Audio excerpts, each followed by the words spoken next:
I want to talk about problem solving now. I want to take a very serious look at how we go about dealing with problem solving. And I want to share with you what I consider to be a systematic approach for dealing with problems. So let me sort of give you an overview of what I want to talk about today. I would like to first talk about the fact that as a consultant, there is no question that this is a key aspect to what I do every day as a consultant. Nobody calls you when things are going good. They just don't. They don't ever say, hey, Ken, things are going so well, I'd love you to come and watch. It doesn't work that way.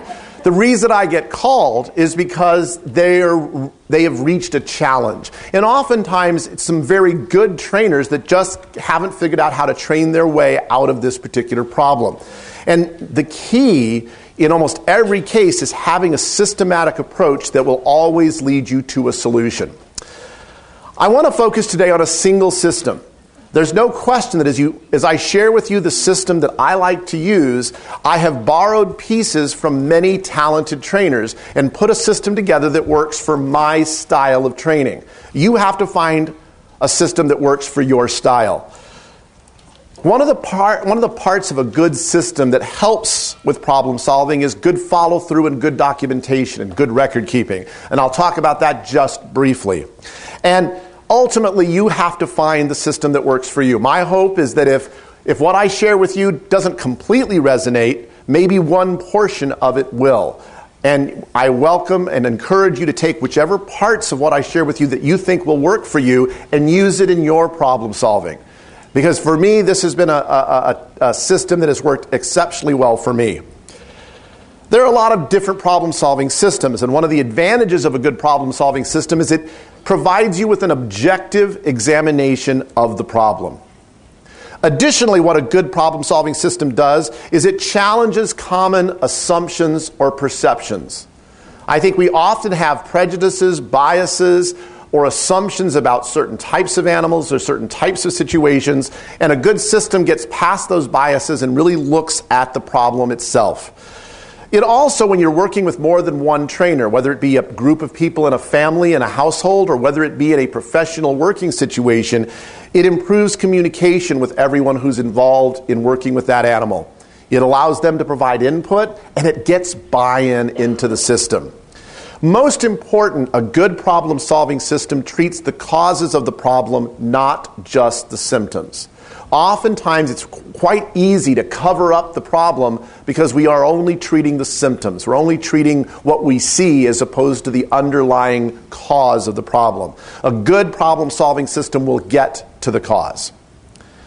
A good problem-solving system is solution-oriented, meaning it will produce results. What's the point of going through this whole exercise if in the end you don't have a solution that everybody's comfortable with? And a good problem-solving system has a formalized way of documenting the process so that you can look back on it later, track what you did, go back to it again if the problem resurfaces. The basic system has 5 steps to it. And I'm going to go through them quickly and then go through them in more detail with each step. The first step is identify the problem. Step number 2, determine the cause of the problem, if you can.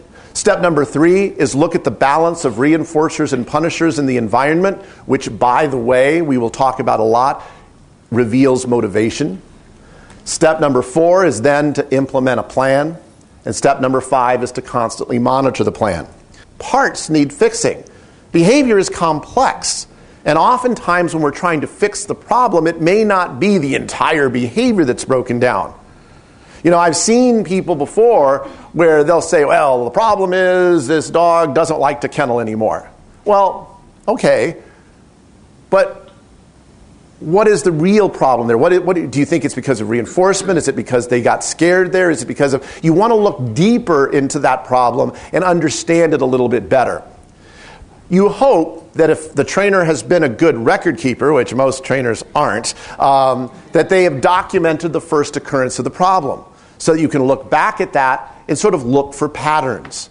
Oh, did you notice that this problem only occurs on Tuesdays? Did you notice this problem only occurs when this particular member of the family is involved? This particular problem only occurs in springtime. This particular problem only occurs at a certain time of the day. You get the idea. You're looking for patterns, but sometimes those patterns are not easy to see. They're a lot easier to see if you can look back at records and look for those patterns and discover if those patterns are there. Well, this particular animal is got a male phobia, or this particular animal hates people in uniforms. As soon as you put a label on the problem, he's phobic, he hates men, he hates large dogs, he doesn't like women, he doesn't like big hats, he doesn't like the color red, whatever, it seems to make the trainer believe that it somehow absolves them of responsibility. It smells, it sounds. Our dogs, our animals are far more perceptive of the world around us than we are sometimes. And we go, I don't see anything different. But they certainly hear it, or they smell it, or they sense it, or they feel it. So when you're looking at the environment, you have to consider more than just what is blatantly obvious. Often when you know or you see or you discover that the problem is social in nature because it's one of these things, you then have to take a different approach to solving the problem because you have to deal with the social issues that are important to that animal. So again, I'm not telling you how to solve every problem. This is just the beginning of the problem-solving method. You're just trying to determine, is it this? Then if you decide it's this, then you go to the next step and look at other things.